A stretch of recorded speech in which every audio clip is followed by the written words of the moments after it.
أشهد أن لا إله إلا الله وحده لا شريك له وأشهد أن محمدا عبده ورسوله اللهم صل على سيدنا ومولانا محمد وعلى آل سيدنا ومولانا محمد وبارك وسلم إنك حميد مجيد۔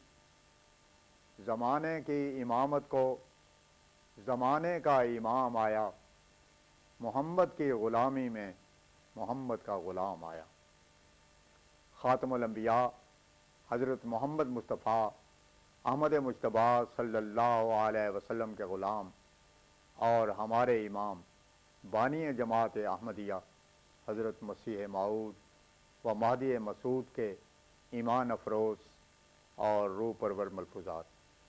حضرت اقدس نے فرمایا، غور کرو کہ اللہ تعالیٰ نے اس پہلی صورت میں ہمارے لیے کس قدر مبسوط طریق پر فضل کی راہ بتا دی ہے۔ اس صورت میں جس کا نام خاتم الکتاب اور ام الکتاب بھی ہے، صاف طور پر بتا دیا ہے کہ انسانی زندگی کا کیا مقصد ہے اور اس کے حصول کی کیا راہ ہے۔ ایاک نعبد، گویا انسانی فطرت کا اصل تقاضا اور منشا ہے، اور اسے ایاک نستعین پر مقدم کر کے یہ بتایا ہے کہ پہلے ضروری ہے کہ جہاں تک انسان کی اپنی طاقت، ہمت اور سمجھ میں ہو، خدا تعالیٰ کی رضامندی کی راہوں کے اختیار کرنے میں سعی اور مجاہدہ کرے اور خدا تعالیٰ کی عطا کردہ قوتوں سے پورا کام لے، اور اس کے بعد پھر خدا تعالیٰ سے اس کی تکمیل اور نتیجہ خیز ہونے کے لیے دعا کرے۔ انسانی زندگی کا مقصد اور غرض صراط مستقیم پر چلنا اور اس کی طلب ہے، جس کو اس صورت میں ان الفاظ میں بیان کیا گیا ہے، اہدنا الصراط المستقیم صراط الذین انعمت علیہم۔ یا اللہ، ہم کو سیدھی راہ دکھا، ان لوگوں کی راہ جن پر تیرا انعام ہوا۔ یہ وہ دعا ہے جو ہر نماز میں اور ہر رکعت میں مانگی جاتی ہے۔ اس دعا کا اس قدر تکرار ہی اس کی ضرورت کو ظاہر کرتا ہے۔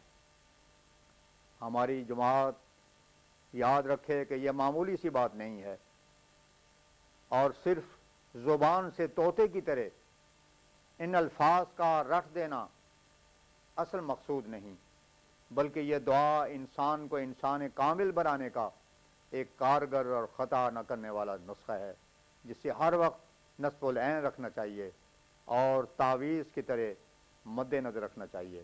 اس آیت میں 4 قسم کے کمالات کے حاصل کرنے کی التجا ہے۔ اگر انسان ان 4 قسم کے کمالات کو حاصل کر لے گا تو گویا دعا مانگنے اور خلق انسانی کے حق کو ادا کر دے گا، اور ان استعدادوں اور خواہ کے بھی کام میں لانے کا حق ادا ہو جائے گا جو اس کو دی گئی ہیں۔ اس بات کو کبھی بھولنا نہیں چاہیے کہ قرآن شریف کے بعض حصے دوسرے حصوں کی تفسیر اور شرح ہیں۔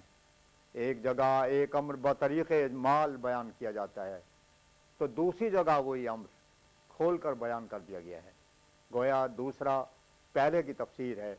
پس اس جگہ جو یہ فرمایا صراط الذین انعمت علیہم، تو یہ بطریق اجمال ہے، لیکن دوسرے مقام پر منعم علیہم کی خود ہی تفسیر کر دی ہے، من النبیین والصدیقین والشہداء والصالحین۔ منعم علیہم لوگ 4 قسم کے ہوتے ہیں: نبی، صدیق، شہید، صالح۔ انبیاء میں یہ چاروں شانیں جمع ہوتی ہیں کیونکہ یہ اعلیٰ کمال ہے۔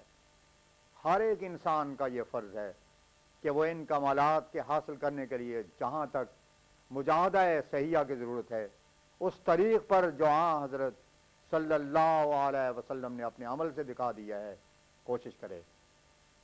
میں یہ بھی تمہیں بتا دینا چاہتا ہوں کہ بہت سے لوگ ہیں جو اپنے تراشے ہوئے وظائف اور اوراد کے ذریعہ سے ان کمالات کو حاصل کرنا چاہتے ہیں۔ خدا تعالیٰ کے ساتھ وہ اس سے سچا تعلق پیدا کرنا چاہتے ہیں، لیکن میں تمہیں کہتا ہوں کہ جو طریق حضرت صلی اللہ علیہ وسلم نے اختیار نہیں کیا وہ محض فضول ہے۔ حضرت صلی اللہ علیہ وسلم سے بڑھ کر منعم علیہم کی راہ کا سچا تجربہ کار اور کون ہو سکتا ہے، جن پر نبوت کے بھی سارے کمالات ختم ہو گئے۔ آپ نے جو راہ اختیار کی وہ بہت ہی صحیح اور اقرب ہے۔ اس راہ کو چھوڑ کر دوسری راہ ایجاد کرنا، خواہ وہ بظاہر کتنے ہی خوش کن معلوم ہوتی ہو، میری رائے میں ہلاکت ہے، اور خدا تعالیٰ نے مجھ پر ایسا ہی ظاہر کیا ہے۔ حضرت صلی اللہ علیہ وسلم کی سچی اتباع سے خدا ملتا ہے، اور آپ کی اتباع کو چھوڑ کر خواہ کوئی ساری عمر ٹکریں مارتا رہے، گوہر مقصود اس کے ہاتھ میں نہیں آ سکتا۔ چنانچہ سعدی بھی حضرت صلی اللہ علیہ وسلم کی اتباع کی ضرورت بدیع الفاظ بتاتا ہے، بزود و ورا کوش و صدق و صفا ولیکن بھی فضائے بر مصطفیٰ۔ حضرت صلی اللہ علیہ وسلم کی راہ کو ہرگز نہ چھوڑو۔ میں دیکھتا ہوں کہ قسم قسم کے وظیفے لوگوں نے ایجاد کر لیے ہیں، الٹے سیدھے لٹکتے ہیں اور جوگیوں کی طرح راہبانہ طریقے اختیار کیے جاتے ہیں، لیکن یہ سب بے فائدہ ہیں۔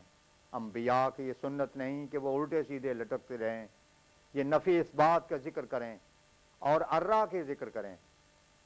حضرت صلی اللہ علیہ وسلم کو اسی لیے اسوہ حسنہ فرمایا، لکم فی رسول اللہ اسوۃ حسنہ۔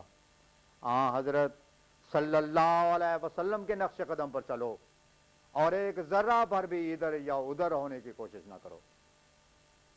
حضرت مسیح موعود حضرت صلی اللہ علیہ وسلم کے عظیم المثال فیوز اور برکات کا ذکر کرتے ہوئے ارشاد فرماتے ہیں، جو راز دین تھے بھارے اس نے بتائے سارے، دولت کا دینے والا فرما روا یہی ہے، اس نور پر فدا ہوں، اس کا ہی میں ہوا ہوں، وہ ہے میں چیز کیا ہوں، بس فیصلہ یہی ہے۔